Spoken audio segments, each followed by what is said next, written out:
Hello, my name is Ian Shepherd. I'm a mastering engineer and I run the Production Advice website, which is aimed to help you get better results recording, mixing and mastering your music. And in this video, I want to share with you my top 6 do's and don'ts for home mastering, because I'm a professional mastering engineer. Of course, I think if you want the absolute best results for your music, you should bring it to someone like me or one of the many other great engineers who are out there. But I also recognize that not everybody can do that and not everybody wants to. And in that case, I want to help you get the best results you can. So the do's and don'ts that I'm going to share with you are going to tell you why it's okay that you're not a professional mastering engineer and you don't have a professional mastering studio, but you can still get great results. They're going to tell you how to measure loudness, which is one of the biggest topics in mastering these days. They're going to tell you why mastering is about balance, but not about matching. I'm going to tell you how I suggest that you set up a mastering session in your computer audio software for the best possible results. I'm going to tell you how to measure the stereo width, this 3D aspect of your mix, and how you can influence that in mastering. And I'm going to tell you how loud is loud enough, but also how loud is too loud when you're mastering in the 21st century.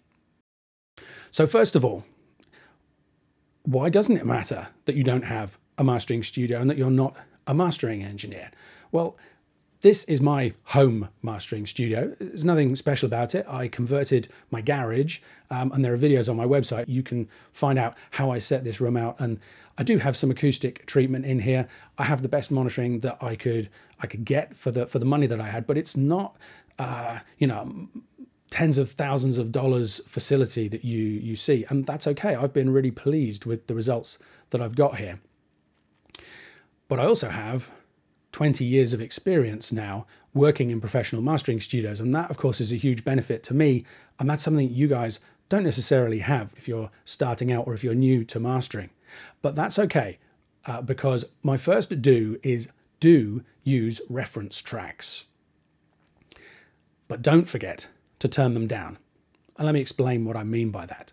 A reference track just means a song or an album that you think sounds fantastic wherever you listen to it. Because one of the goals of mastering is to achieve translation, where it works on the widest possible range of systems. So it's no good picking a song that sounds great in your studio but nowhere else, or great in your car but nowhere else. You want something that consistently sounds excellent everywhere. You just think it works for the genre, for the style, it does everything you want it to do. That's your reference track, or one of them. It's probably good to have 2 or 3. So get a copy of that, ideally from CD or some other lossless format. Bring it into your computer software and don't forget to turn it down. The reason I say that is that whatever you're comparing with is going to have been professionally mastered. That means chances are it's going to be pretty loud. It may not be loudness war, stupid loud. It may just be good and loud. But even so, if you compare your raw mixes to that really loud version, instantly you're going to get a false impression, and we're going to come back to that again in a minute. The thing you have to do, the easy solution, is to turn that reference track down so that it's a similar level to your mix, so that you can start off from a level playing field, so you can make a fair comparison in the first place. Which leads us to the question, how do you measure loudness? Which leads us to do and don't number 2, which is don't worry about the peak level. You know, the level that's on every piece of computer software out there, the one that goes right up to 0, the really spiky one that's always moving around, that's the peak level. It doesn't tell you anything useful about loudness. Ignore it. What you want to do is get yourself a loudness meter. There are 2 options for that. One is one of the new, there's an ITU, an international standard for measuring loudness, and there's a bunch of different meters out there that will measure that. Or I'm going to suggest you a really affordable alternative, which is maybe not quite as good, but actually is still my favorite way of measuring loudness. If you want more on this topic, there's a blog post on my website and a video where I show you various different loudness meters and compare how to use them. You can see how they relate to each other.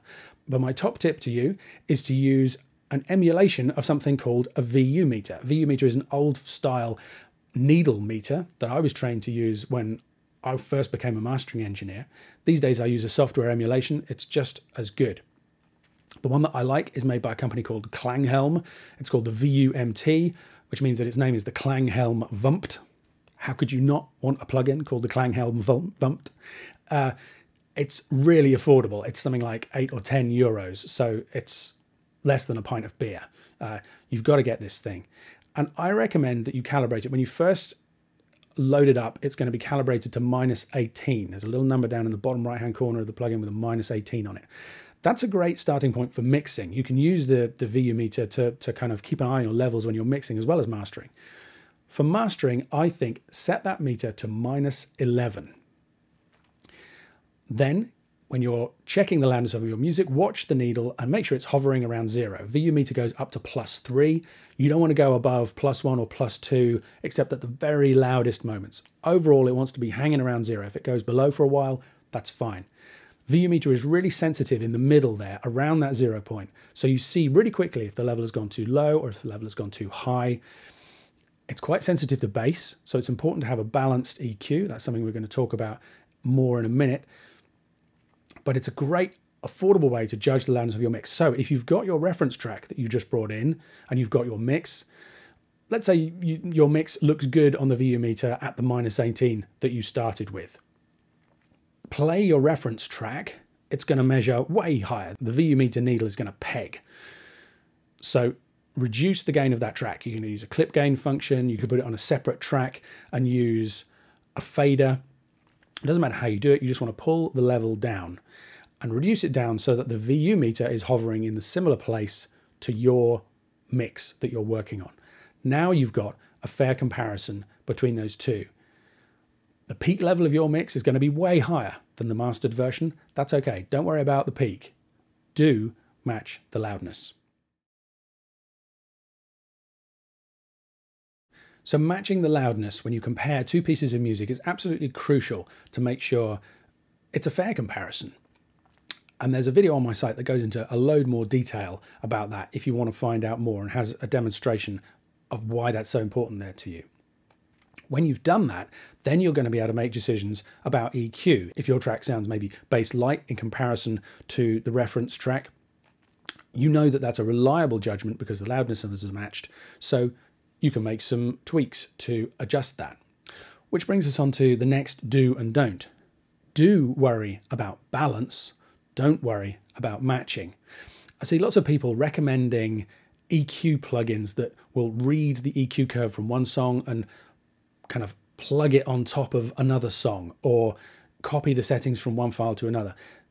That's a red herring in terms of mastering, because mastering is all about balance. I mean, just, the mastering is at its best when it's about a collection of songs, an EP or an album.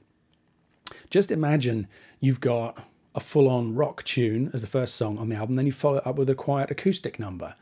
You want the levels and the EQs to be comparable. You want them to be balanced. You want them to fit together well and to sound convincing. That doesn't mean you want the acoustic song to be a matched loudness or a matched EQ to the loud song. If it's just a solo acoustic and there's no kick or bass and cymbals in the drums, the frequency response of that song is going to be completely different to the full-on rock track at the start of the album. So it's definitely not about matching, but it is about balancing. It's about finding that. I always think mastering is like finding the center of gravity, or a kind of a line through the middle of a collection of songs, finding what they all have in common and just kind of bringing them all closer together. Quite often I'm mastering stuff that might have been, if it's for a compilation album, it could be 20 years difference between the oldest and the newest songs on there. So it's all about finding how they fit together, how they balance against each other, but not how they match. And that's why I recommend a specific way of setting up a mastering session, which brings me to the next do and don't. Don't put mastering processing on the mix bus of your mixing session.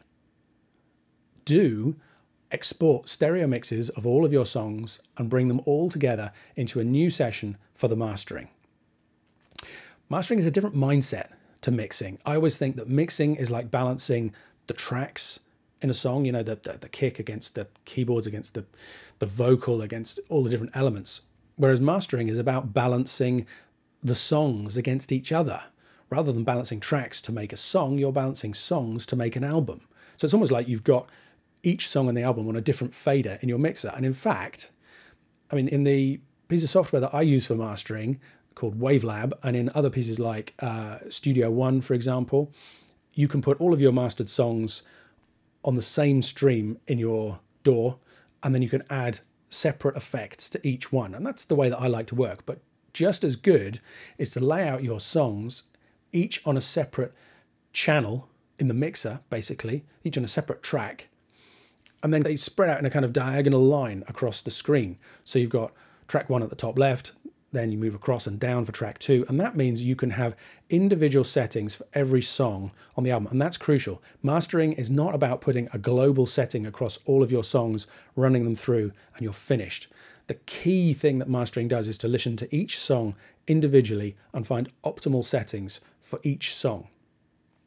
So whichever way you do it, don't put the processing on the output of the mix session, because it's really hard to compare with the other songs on the album. And it gets too confusing. Should you be making adjustments on the output bus of the song, or should you be making adjustments on the channels within the song? Get the mix right as good as you can, and then export a stereo file and bring a collection of those files together for the mastering session. That's how a pro would do it. That's how I recommend you do it. And it helps you get into that mastering mindset, and it makes comparing with your reference tracks easier. So there's one thing that we didn't cover from the reference tracks, which is, okay, you turn your reference tracks down when you compare them with your mix to make fair comparisons, but ultimately one of the things about mastering is you're going to make stuff louder. How loud should you make it? And how loud is too loud? You know, we all know about the loudness wars, we all know about the pressure to push things to be louder and brighter than anything else out there, but you probably also know that if you go too far with that, you can actually damage the music and damage the emotional impact and take away from everything that was good about it in the first place. So there's a ton of articles on my site on this topic. It's something that people are very interested in. I founded something called Dynamic Range Day to raise awareness of the loudness wars. So head over there if you want to find all that stuff out. In this video, I'm just going to give you the short answer. If your VU meter is calibrated to -11, don't let the peak levels go above -1 dB full scale. You'll probably have to use a limiter to use that, but you shouldn't have to push it too hard. 2 or 3 dBs limiting is okay. If you're getting more than that, you probably want to start thinking about a little bit more compression as well. So use a limiter to restrict the levels to -1 dB full scale. That complies with the international broadcast standards. It complies with the Mastered for iTunes guidelines, and it avoids the risk of extra peak information being generated when the files are encoded for MP3 or for streaming on Apple Music or wherever. So you won't get any more clipping distortion further down the line. So -11 on the VU meter, the calibration, -1 dB full scale for the peak level, you're going to be in great shape. If you master like that and you have a balanced EQ, there's not enough time in this video to go into how to achieve a balanced EQ, but again, there are some videos on my site that can help you with that. You're going to be in great shape. You're not going to get the music turned down too much by any of the online streaming platforms, because these days, YouTube, iTunes Radio, Spotify, they all use loudness management. The #1 source of complaints from people listening online is from big changes in loudness. So they all measure the loudness of your songs and they all even it out. Some of them, if your song is too dynamic, won't turn it up enough to match the level of everybody else. So you need to be careful of that. All of them, if your music is too loud, will turn it down. So there's no benefit to that super loud sound you had, because it ends up playing back at the same level anyway. And I created an infographic to try and highlight that and explain that for you if you want to take a look. So using your VU meter, or if you're using a loudness meter, not letting the loudest sections get above -10 LUFS, you're going to be in the right ballpark for playing back at a great level on all those online platforms without the music being turned down and you're wasting the dynamics that you could have used. If you look on that infographic, see that gray track is the kind of the loudness war example, a classic sort of overcooked sound. That song gets turned down everywhere. And even people listening to the music will turn it down because the first thing you do when you put on a piece of music is adjust the volume control. As I say, it's a huge topic. Head over to my website if you want more information about it. There's loads of stuff there. And remember, do make it loud enough, but don't make it too loud. And the final thing I want to help you out with in this video is to do with stereo width. Do use mastering as an opportunity to assess the stereo width of your mix, how three-dimensional it feels, how wide the sound is. Is it kind of all focused in the center, or is it kind of all washing around at the edges? But don't go too far and turn it inside out. If you push those stereo processing tools too far, it just sounds weird. It sounds wrong. It sounds as though the edges of the mix are out here and it's had the center sucked out of it. So there's a free YouTube video I've done where I show you some of my favorite tools for assessing, for measuring the stereo width of a mix, and different ways that you can deal with that and the effects that that can have. So please do head over and take a look if that's something that you're interested in. So just to recap, the top 6 do's and don'ts for home mastering, and probably for most mastering. Do use reference tracks, but don't forget to turn them down to loudness match them first. Don't worry about peak level, but do think about loudness using a loudness meter or maybe a VU meter. Do balance the songs against each other in terms of loudness and EQ, but don't try to match them. And that means do bring them all into a new session, just the stereo files. Don't put your mastering processing on the output bus of a mix or try and apply the same setting to all the songs. You need individual settings for every song. Do make the music loud. That's part of the point of mastering, but don't make it too loud. Find that sweet spot. Luckily, the sweet spot that works on all those online platforms where you get minimum volume changes when the music is played back is also where I think music can sound absolutely great. And finally, do make the stereo image wide, enhance the space and the 3D elements of your mix, but don't turn it inside out in the process.